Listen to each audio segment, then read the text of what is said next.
요한복음 18장 29절 30절 말씀 봉독합니다. 요한복음 18장 29절 30절 말씀입니다. 같이 봉독합니다. 그러므로 빌라도가 밖으로 나와서 그들에게 말하되 너희가 무슨 일로 이 사람을 고발하느냐. 대답하여 이르되 이 사람이 행악자가 아니었다면 우리가 당신에게 넘기지 아니하였겠나이다. 아멘. 아멘. 오늘 말씀은 빌라도가 유대인들에게 예수님을 고발하는 이유를 묻는 것을 내용을 하고 있습니다. 빌라도가 관정 밖으로 나왔다라고 했습니다. 29절입니다. 빌라도는 AD 26년에 로마의 티베리우스 황제로부터 총독으로 임명받은 사람입니다. 그래서 10년 동안 유대 지역을 다스렸습니다. 그러니까 역사 속에 실제했던 인물이라는 것입니다. 유다와 사마리아와 이두메 지역을 통치했습니다. 예수님의 십자가 사건이 역사적으로 실제 했던 사건임을 알 수 있습니다. 동시에 예수님이 당하신 일들도 실제로 당하신 일들, 실제로 순환 당하신 일들임을 알 수 있습니다. 빌라도가 등장해서 관정 밖에 있는 유대인들에게 유대 종교 지도자들 앞으로 나갔습니다. 왜냐하면 유대 종교 지도자들은 관정 안으로 안 들어가고 문 밖에 서가지고 이렇게 이야기를 했기 때문에 그렇습니다. 그래서 직접 대화를 해야 했기에 빌라도가 관정 밖으로 나왔습니다. 빌라도는 예수님을 새벽 시간에 어쩔 수 없이 강제로 만나게 되었음을 알 수 있습니다. 그래서 이 말씀들을 묵상하면서 모든 일들이 지금 무리하게 진행이 되고 있구나, 억지로 진행이 되고 있구나, 정상적인 과정이 아니구나 라는 것을 알 수가 있습니다. 십자가 사건은 모든 일이 악인들이 억지로 만들어 진행하는 가운데 이루어졌습니다. 두 번째로 빌라도가 무슨 일로 고발하는지 물었습니다. 29절 후반부입니다.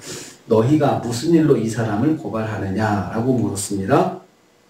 빌라도가 약간 짜증을 담고 말하는 것을 느낄 수가 있습니다. 이른 새벽부터 죄인이라는 자를 끌고 와서 자기를 불러내는 것에 대해서 불만을 갖게 되었던 것입니다. 빌라도는 유대인들이 기대하는 대로 속전속결로 재판은 하지 않았습니다. 속전속결로 빌라도도 마음을 같이 했으면 바로 그냥 네 마음대로 해라, 너희들 마음대로 해라 이렇게 하면 되는데 오히려 유대인들에게 질문을 했습니다. 피고의 범죄 사실에 대해서 확인하고자 했습니다. 종종 유대인들이 자기들이 이미 판결을 내린 뒤에 보낼 때가 많았습니다. 이미 판결을 다 내려놓고 그냥 자기한테 동의만 해달라라는 그런 일들을 많이 저질렀는데 빌라도는 지금 이 상황이 그런 것임을 직감하였던 것입니다. 빌라도조차 새벽 재판에 당황을 하고 있는 것입니다. 십자가 사건은 비상식적인 방법으로 하나님의 섭리 가운데 진행되고 있다는 것을 볼 수 있습니다. 셋째로요, 유대인들은 예수님을 행악자로 고발하였습니다. 30절입니다. 만일 이 사람이 행악자가 아니었다면 이렇게 말을 했습니다. 예수님을 이 두 가지 표현을 쓰고 있는데 예수님에 대해서 이 사람이다, 이 사람이다. 예수님을 경멸하는 표현입니다. 그리고 행악자라는 말은 범죄자라는 뜻입니다. 예수님이 무슨 죄를 범하였는지 말하지는 않고 단지 범죄자라고만 소개를 했습니다. 예수님이 범죄자라는 점도 유대인들의 입장에서 범죄자일 뿐 로마법에서는 그 범죄자가 아니었습니다. 유대인들 입장에서 예수님이 하나님의 아들이라고 말한 것은 로마법에 적용되는 죄목이 아니었습니다. 단순히 행악자라고 해서 로마에 대한 그 반역의 뉘앙스, 이 사람은 이 로마에 지속적으로 이 반역적인 행동을 한 사람이다라는 그 뉘앙스를 느끼게 빌라도에게 그렇게 느끼도록 표현을 그렇게 사용한 것입니다. 무죄한 예수님은 행악자라는 죄목으로 빌라도 법정에 서게 되셨습니다. 아무것도 행한 것도 없으시고 선한 일만 하시고 그리고 또 하나님의 말씀을 전하시고 했던 것을 종교 지도자들이 그것을 믿게 보고 그리고 행악자라고 그렇게 범죄를 뒤집어 씌워서 빌라도의 법정에 서게 된 것입니다. 모든 것이 비정상적이고 그리고 억지로 무리하게 진행되고 있습니다. 전 이 말씀을 보면서 잠언의 말씀을 한 말씀이 생각이 났습니다. 사람이 자기 마음으로 계획할지라도 그 걸음을 인도하시는 여호와시니라.